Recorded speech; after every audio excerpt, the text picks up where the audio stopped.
Welcome to An Honorable Profession, a podcast giving America hope since 2018. I'm Ryan Coonerty. Along with Debbie Cox Bolton of the New Deal, I'm lucky enough to be your co-host.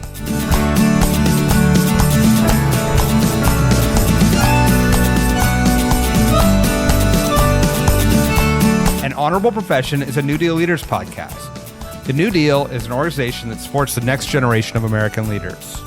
From attorneys generals, to state senators, to mayors, to school board members, these are the people that are pushing policies and politics that will respond to climate change, rebuild our economy, address racial injustice, and restore our democracy. These are incredibly talented people who have dedicated themselves to public service when their country and their communities needed it the most. Check out newdealleaders.org to see what I'm talking about. Today's conversation reaffirmed the connection between politics and our humanity, as well as the presence of grace and leadership among New Deal leaders. I talked with Delaware State Senator Sarah McBride. She's many things: an advocate, a first-term legislator with an ambitious agenda, a friend of the president, and the highest-ranking transgender elected official in U.S. history. Sarah has married the personal and the political since she came out as a transgender woman while serving as student body president at American University. Since then, she's worked for the Center for American Progress, taught at the Biden Institute, wrote a beautiful book called Tomorrow Will Be Different, and was elected to the Delaware Senate in 2020.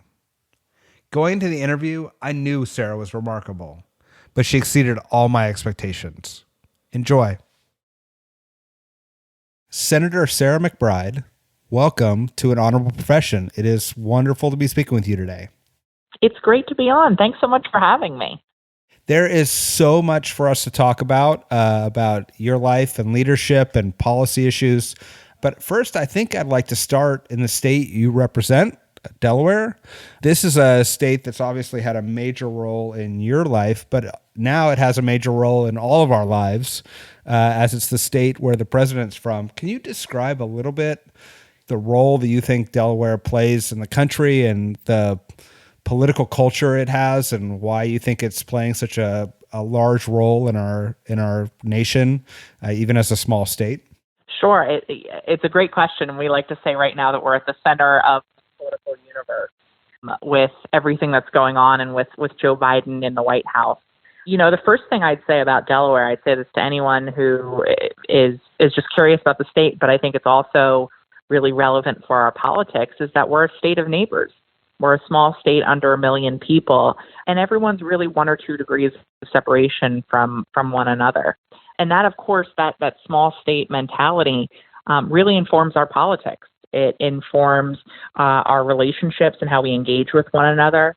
I think that to a large degree, our General Assembly has not yet seen the same kind of toxicity and lack of cross-party collaboration and even relationships.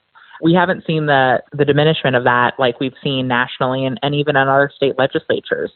And I think that's in large part driven by our small size. I think Joe Biden brings that mentality, that approach to his work. He oftentimes talks about how things are done in Delaware. Sometimes that smallness can mean that we have an aversion to, really challenging the way things have always been done. But I think more frequently and increasingly, what it actually does is it helps to, one, ensure that even one voice can play a role in making change in your community, and 2, that it breaks down the abstractions of policy and makes the debates that you're having at the local, state, and even federal level that much more real, because the people who are impacted by policies, the people who are struggling with making ends meet, the people who are struggling through the pandemic, the people who are struggling through an illness, the people who are struggling to afford childcare. And so when the people who are impacted by the policies, like we do in a small state like Delaware, I think it helps to inform the policies that you prioritize. And I think that's one of the reasons why you're seeing President Biden, in a really bold way, prioritize policies that are impacting families in places like Delaware and across the country. And how intentional do you need to be to sort of prevent some of the divisions that we're seeing nationally from coming to your state? Your chamber in which you serve is a very small chamber in a small state. How do you build and maintain those relationships across party lines, across age, across sexual identity? Like, how do you approach that? Well, it's an interesting question because it's one that I grappled with as both a new legislator, but also a new legislator who has an identity that is new to some of my colleagues, and for whom some of my colleagues might frankly have positions that reject the validity of my identity. And so it's an interesting question to navigate as a legislator, but also as a legislator that comes from a marginalized background. And when I went into the Delaware legislature, I sort of made the decision, I'm not going to act any different than any of my other colleagues. I'm not going to go in and presume that any of my colleagues are going to treat me with disrespect. I'm going to go in and expect the same kind of respect that my colleagues get, and to, quite frankly, assume best intentions. And I think that that's paid off. I think that the relationships that I've been able to develop with all of my colleagues, including colleagues on the other side, I think in part is a byproduct of the fact that I've gone in assuming best intentions, and they want to rise to that. And I think they're good people who want to treat people with kindness. And so I think that's helped to facilitate a dynamic where I've been able to develop and foster relationships, both personally but also professionally, with colleagues in both chambers and both sides of the aisle. And that also, I think, 80% of our votes don't fall on party lines. Most of our votes are overwhelming majorities or even unanimous.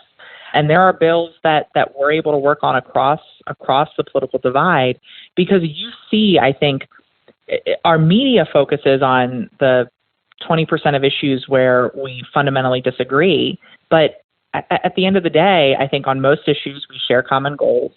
And on most issues, we're able to find, frankly, common sense solutions to move forward. And so while there are big, important things that are party line votes, and we should be absolutely doing those things, and we shouldn't shy away from them simply because they're hard or controversial, you see how much we have in common when you're actually working there, because you see that most of the votes that we take don't fall on party lines, and that many of the bills that we consider have bipartisan sponsorship. And, I've been able to work with my Republican colleagues on issues ranging from healthcare to criminal justice reform to education. And that's been really, I think, wonderful to see at a time where it's easy to forget how much we have in common when you just watch the news.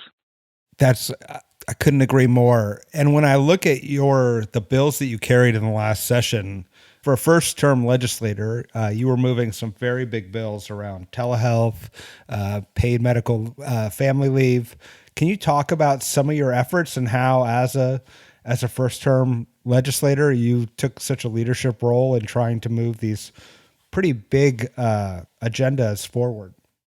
Yeah, and the two bills that you mentioned, I'm particularly excited about, because I think both of them actually go directly to the heart of the pandemic and our recovery and reimagination post-pandemic of our world, where we learn the lessons of the last year and a half, and as the president says, build back better. As you mentioned, we're a small state Senate, so each of us, even new members, have a unique opportunity to play a meaningful role in big bills. And as the chair of the Senate Health Committee, I've been able to play a meaningful role in some very serious legislation, even in my first year, which has been a real privilege and a real honor to be able to get my hands dirty and really roll up my sleeves, because at the end of the day, I'm a policy wonk. And there is nothing that I love more than sort of the beauty of good policy coming together, sometimes complicated policy coming together to just create a solution that any individual part might not make sense, but when it comes together, it really just it creates that beautiful tapestry of policy. And both of those bills you mentioned, the telehealth expansion in Delaware and paid family and medical leave, I think are reflections of that kind of policy making, but also, again, two policies that go directly to the heart of our recovery from COVID. The telehealth legislation is legislation that builds on our progress here in Delaware that we've made around telehealth. Over the last 6 years or so, we have passed a number of bills expanding, parity when it comes to telehealth, expanding allowances for telehealth. But when COVID hit, the governor first through an executive order, and then the legislature temporarily through legislation expanded the parameters of telehealth in our state to include, for instance, the allowance for audio-only telehealth for folks who live in rural communities, and to also allow for telehealth to occur even without a physical inpatient provider relationship being established. And what we saw from that is that those allowances worked. They expanded access, they removed barriers, and they didn't diminish quality. And so working with Representative David Bentz, the House chair of their health committee, we put together legislation that didn't take everything from the expansion during COVID, but the parts that we saw worked really clearly, including the allowance as a backup for audio-only telehealth and the ability of a telehealth a relationship between patient and provider to be established even without an initial physical interaction. And alongside that, we were able to also enter Delaware into an interstate compact that allows for and facilitates interstate telehealth services, something that's critical for both patients and providers alike, especially in a small state like Delaware, where providers very easily can be across state lines and patients very easily can be across state lines. And so the telehealth expansion that we did essentially expanded in those two major areas, our telehealth in Delaware, and entered us into that interstate compact. And that's going to remove barriers for patients with disabilities, for families living in rural communities, for working parents, for working people, for so many Delawareans who need access to care, but who are facing both physical and economic barriers to getting it. And then, as you mentioned, paid family and medical leave. I think one of the things we've seen during the course of this pandemic is that no one should have to give up their income in the face of illness. And whether it's COVID or cancer, whether it's a global public health crisis or an individual health crisis, the same principle applies. And that's why during COVID, we expanded our unemployment insurance to essentially become a COVID-related paid leave program. But now it's time to implement that more broadly for the full range of major life events that people face, whether it's an illness, whether it's caring for a loved one who's struggling with a serious health condition, or whether it's starting a family. And I think paid family and medical leave, in addition to being really at the heart of the COVID crisis and our recovery from it, is one of those policies that's a win-win-win. It's a win for public health, it's a win for workers, and it's a win for employers. One of the things we are seeing right now is that paid family and medical leave is an increasingly expected benefit for particularly young working families. And they're going to look to whether the state has it, or they're going to look to whether their potential employer has it. And that's one of the reasons why more and more major corporations are providing this benefit on their own. But what it does is it puts smaller and medium-sized employers who struggle to afford this benefit on their own, it puts them at a competitive disadvantage in that quest for talent with those larger corporations. Similarly, it puts Delaware at a competitive disadvantage with states like New Jersey that already have these policies when we're trying to attract talent to our state. And so I think paid family and medical leave through a state-administered insurance program really is the most economical way to deliver the benefit, but it does so in a way that levels the playing field between small and medium-sized businesses and larger employers. Right now, it's looking like there's a decent chance that the reconciliation package might include paid family and medical leave. That's fantastic. Hopefully that happens. If it does, we're going to look to see what holes are left because of it going through reconciliation, to see if at a state level we can address it. Or if they don't act on it, then we'll be ready to implement that Biden agenda here in Delaware. Can you talk a little bit? It's interesting how the safety net has become, a necessary and a way to attract or retain a workforce, a community, in addition to the health and societal benefits. Can you talk a little bit, and it's all a little uncertain these days, as we emerge from COVID, how you think COVID will have impacted your state, your community, the way you do policy, and do you see lasting change? Yeah, well, first off, I think one of the reasons why we're seeing that phenomenon where the social safety net is increasingly becoming a central part in winning that competition for talent is because of how mobile our workforce has become, how mobile the workforce has become domestically, but also how mobile increasingly people are globally. And frankly, when businesses are looking and they know that they're going to have lower healthcare costs, they know that they're going to need to provide this benefit to their employees, but this state or even this country is going to offer it at a much more affordable price. That's appealing for those businesses, both from a budget stability standpoint, but also from that competition for talent standpoint. And I think in order to recognize, one, the mobility that is the reality physically for workers, but also then the professional mobility of people, jumping from job to job to job, that a social safety net is increasingly necessary to reduce costs, but also to reflect that reality. And I think COVID has reinforced that. I think COVID has reinforced that in order to have a thriving economy, we've got to take care of public health. And public health isn't just about, your ability to go see a doctor. It's also about your ability to get care that you need without having to sacrifice your income. It's about making sure that people have the ability to get stable, affordable housing. And there are market solutions to a number of those issues, but there's also solutions that require government to play a role, because at the end of the day, government is incredibly effective when pooling resources. And so I think that the lesson from COVID is that these policies are really necessary for a thriving economy, for a thriving, growing workforce, and that public health is the foundation upon which all that is created, and that these policies are central to public health. So my hope is, moving forward, that we don't just learn the immediate lessons of COVID. We don't just take this moment to pass what I think are common sense policies that pretty much every other industrialized nation and a growing number of states are adopting, but also that our perspective shifts moving forward.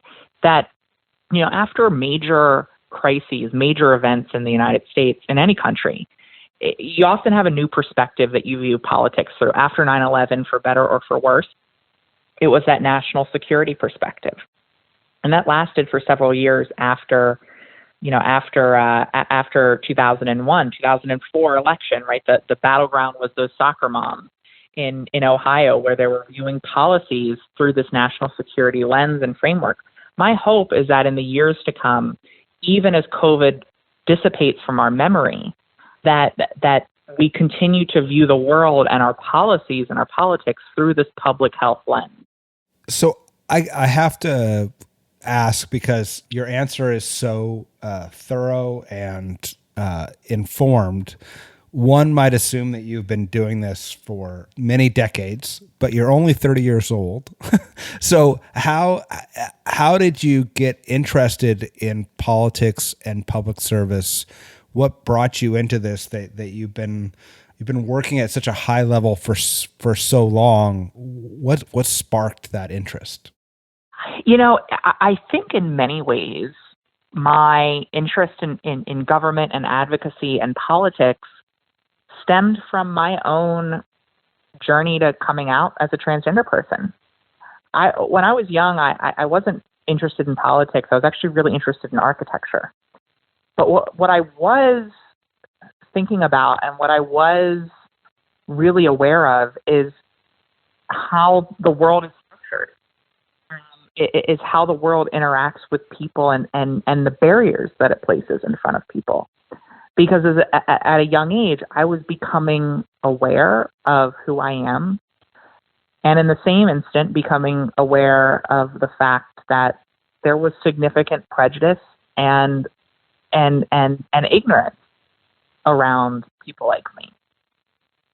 And I saw that the world was not structured for me to not just live authentically and openly, but for, frankly, if I were to do so, for me to live a meaningful, successful life.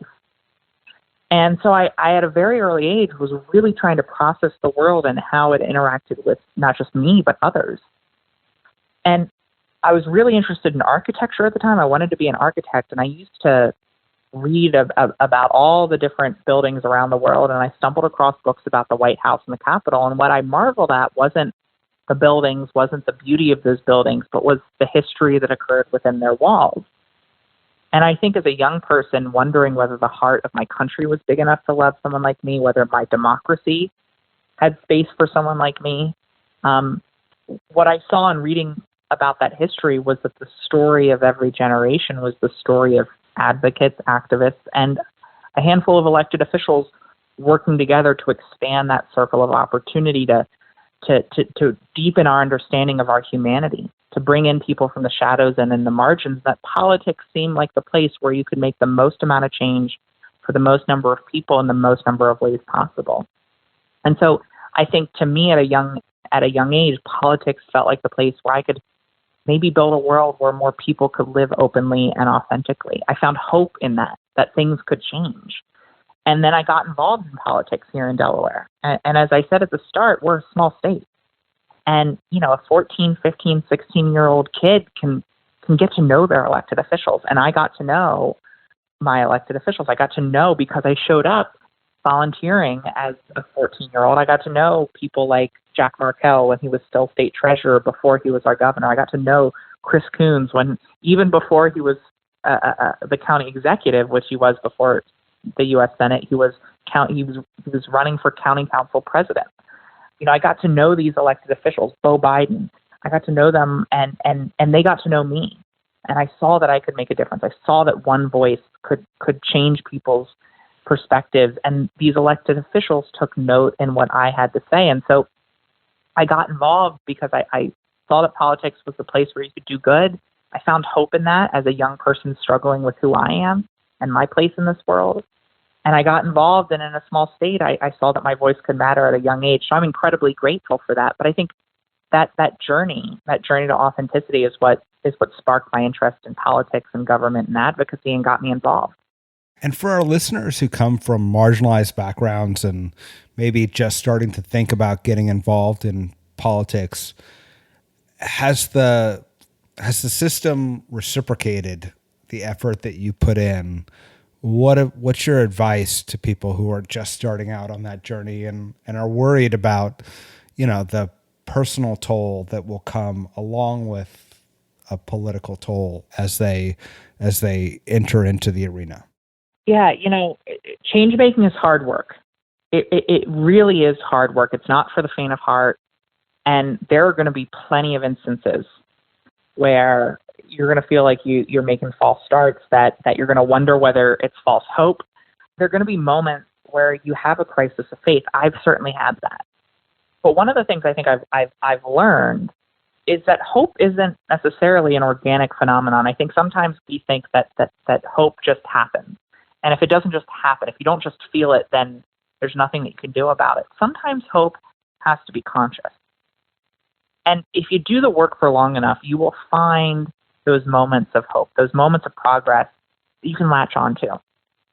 That when things get tough, when sometimes everything feels broken and impossibly broken, that you can remind yourself and give yourself that motivation, that energy, that reason for hope. I've certainly learned that. And so one piece of advice I always have for folks is to take those moments of hope, take those moments of progress and file them away in your mind and try to summon them when things get tough, when the odds seem against you. And to remember that throughout history, it's always been in our biggest challenges that we take our most significant steps forward. It's in crisis that innovation is required and fostered. It's in those moments of tragedy that we end up not only triumphing over the challenge, but oftentimes making progress that prior to seemed so impossible that it was almost incomprehensible. And so that's important. But I will say that for all of the challenges in our politics right now, I'm as hopeful as I've ever been. In fact, I'm probably more hopeful than I've ever been because of the change that I witnessed in the 10 years before I ran for office. I ran for office because I was, at the end of the day, hopeful that we can do big things, that we can make change, because I'd seen it and I'd lived it. I'd fought for it and I'd experienced it as an advocate. And so I remain hopeful, but even in moments where I question whether that's naive, I think back to those instances of progress, those moments of hope that I've experienced throughout my career, whether it's passing legislation that people literally laughed us out of the room when we first brought it to them, whether it's, beating back anti-LGBTQ bills that seemed inevitable, whether it's the hearts and minds that have been opened, whether it's the young LGBTQ people who exist today and their existence personifies our progress. No matter what it is, there are so many reasons for hope and for optimism that I try to summon that when I'm feeling discouraged or down. One of the things I think about when we're talking about these conversations around sort of the cynicism that develops is actually Barack Obama's convention speech this last convention. A lot of people called it dark, but I thought it was actually eminently hopeful, because the sort of main line of it was that if you look back at every point in American history, whether it was slaves singing freedom songs around a fire, whether it was workers in the depths of the Great Depression standing in bread lines and soup lines, whether it was John Lewis marching across the bridge in Selma getting beaten and bloodied at the hands of law enforcement, at every single point in American history, there have been people who have had every reason to give up, every reason to think that the chances of change were impossible, that there was no path forward, and that our system was just so fundamentally broken that it was beyond repair. And if anyone had a reason to give up, it was those Americans. But they didn't. And they saw it through, and they might not have always seen the light at the end of the tunnel in the moments of greatest challenge, but in keeping moving forward, they eventually reached that light at the end of the tunnel. They eventually brought about that change that seemed impossible. And that's I think the lesson, is that hope breeds perseverance, and perseverance will inevitably lead to progress, even if you can't see it in real time. That's beautifully said. And I wanted to ask you about sort of that hope personified, in that you were just invited to the White House for Pride Month. Can you talk about what that experience was like after the previous 4 years, and what, and especially with your connection to the president and his family? Yeah, it's funny you bring that up. I was literally just having coffee with a 6-year-old trans girl and her family. And I was saying to her, she said, I heard you were, she's just been in D.C. She said, I heard you were just at the White House. I said, yeah, it was my first time there in a while, because the previous guy wasn't really friendly. And it was really special being there, being back there, being there among LGBTQ people. I had had the chance as an advocate and before that as an intern in the Obama White House to participate in meetings and be there during the Obama administration. But this was the first time, and it was such a breath of fresh air. It was a reminder of the weight that had been lifted off of our shoulders. I mean, every single day there was always that feel of, a tweet dropping or a policy being announced by the Trump administration that was going to go after my community, that was going to go at the heart of my personhood and my dignity and the dignity of other people in this country. And to be reminded that we now have a leader who sees that the presidency is a responsibility to appeal to our nation's better angels, to uphold the dignity of every person. That event, that White House Pride event, welcoming LGBTQ people in that building, people who, wouldn't have been welcome, trans folks who wouldn't have been welcomed in that building just 6 months before, was certainly a reminder of how things have changed even in just 6 months. The weight off of so many of our shoulders with the Trump administration leaving. And, with so many anti-LGBTQ attacks at the state level and in places across the country, that peace of mind in knowing that our federal government has our back, that the president sees us, and that his Department of Justice, his Department of Education, his Department of Health and Human Services will put the full force of the federal government behind upholding the rights and dignity of people like me, is deeply comforting. And, you mentioned my relationship with the president. Everyone in Delaware knows one another. And so, we're used to seeing Joe and Joe Biden at the grocery store, in a parade, walking down the street, at a restaurant. That's normal for us. And what I will say is that you really get to know your politicians. And Delaware has the ability to sort of break through in authenticity because you get to know people one-on-one. And the Joe Biden that people see is the Joe Biden that we know. And his passion I always say, for LGBTQ equality is the real deal, because I've seen the passion in his eyes and heard the passion in his voice when he talks about it one-on-one with me. And so we're really lucky to have someone in the White House whose big heart really is as big, if not bigger, than what people say and what you see on TV. He's the real deal, and we know it because we see it in person every now weekend in Delaware, but before that, every day in Delaware. That was my question, is from somebody who has known the president in that capacity. What do all of us need to know about Joe Biden that we think we know and we're wrong about, or that we just don't know? So I think one of the things I talked about during the campaign that I don't think people fully realize is, one of the trite cliches that people say about politicians, or the politicians in their campaigns say about them, is that, this leader will fight for you like they fight for their own family. And it's usually a throwaway line, but for Joe Biden, it is so real and so true. And I think so much of that stems from his experience and tragedy. I mean, when Joe Biden lost his wife and his youngest daughter in that tragic car accident right after getting elected to the United States Senate in 1972, almost losing Bo and Hunter at that time, it was not just his own blood family, it was community that helped him get through it. I mean, Delaware politics is filled with people who, babysat for Bowie and Hunter when the newly elected senator was taking the train down after his wife passed away. I mean, the community helped to raise the kids. They helped to get Joe Biden through that. They kept his spirits alive. And then when he lost Bo, the community really mourned with him in a deeply personal and profound way.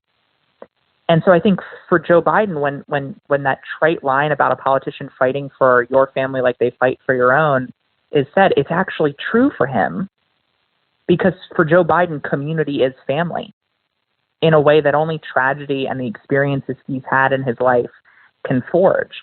And so I think that's something that I think people don't fully understand about him, just how much community is family, just how much he cares about other people like he cares for his own family, because he would have never gotten through his tragedy in his life had the community not treated his family like their own.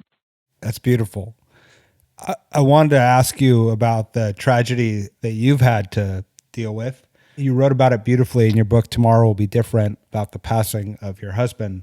And I want to talk a little bit about, you've lived your life where your activism and your personal life have been very much public from the time you were a student president at American and coming out and getting national attention for that, to the book, to your current run for office. How do you balance the personal and the political? And I sort of hadn't made the connection of some of the experiences that you've had that you share with the president in this regard. But can you talk a little bit about how you manage, those parts of your life that inform your politics, but also are deeply personal and challenging in and of their own right, not especially when if you have to do it in front of the country or your community?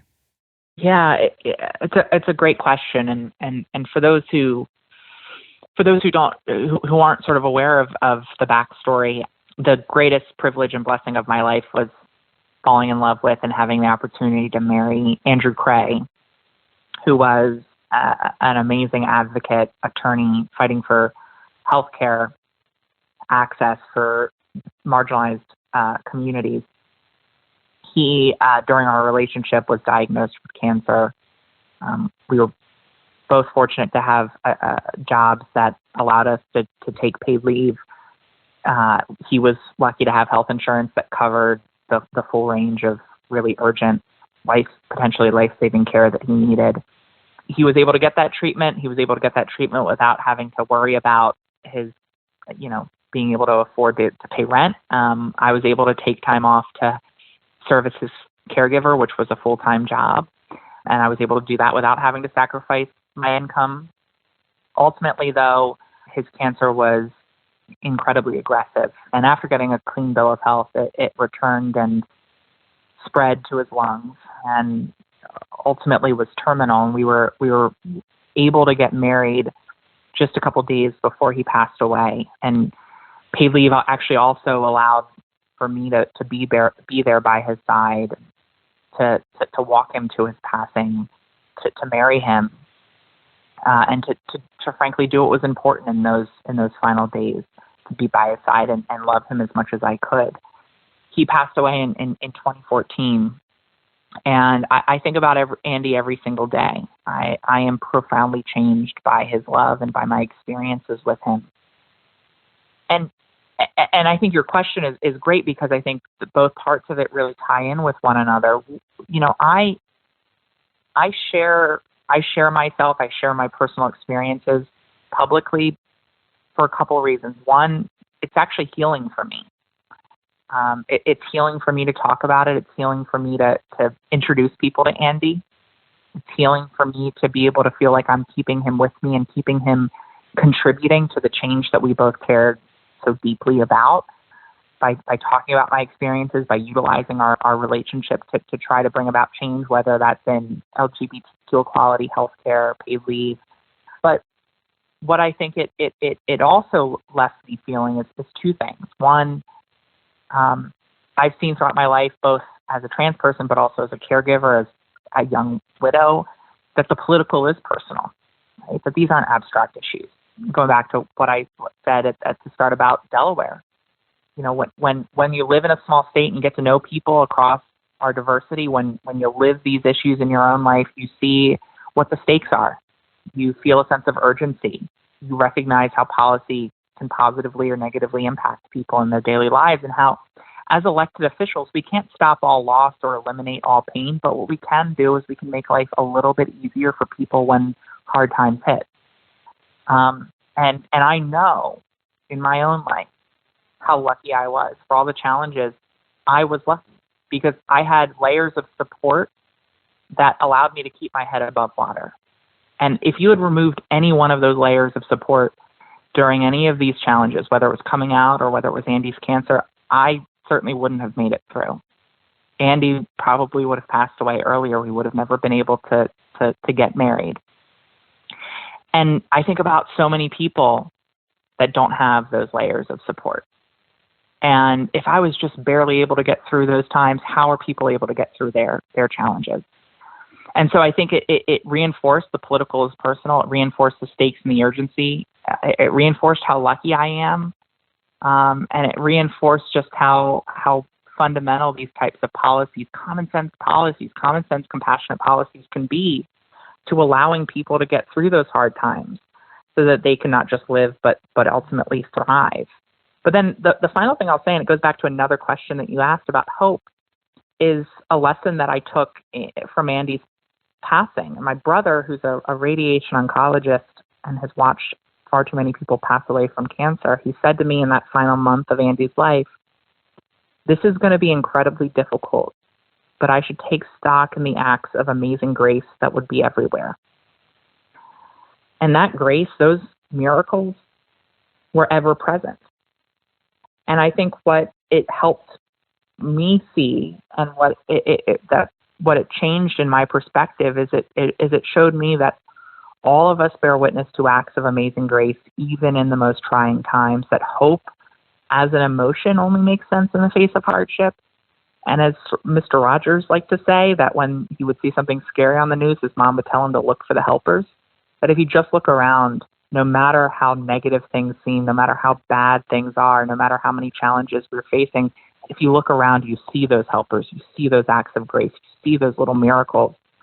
And you're reminded of the goodness that exists in this world, even in tragedy. And that has left me, I think, ultimately, eternally and unyieldingly hopeful. I just want to thank you.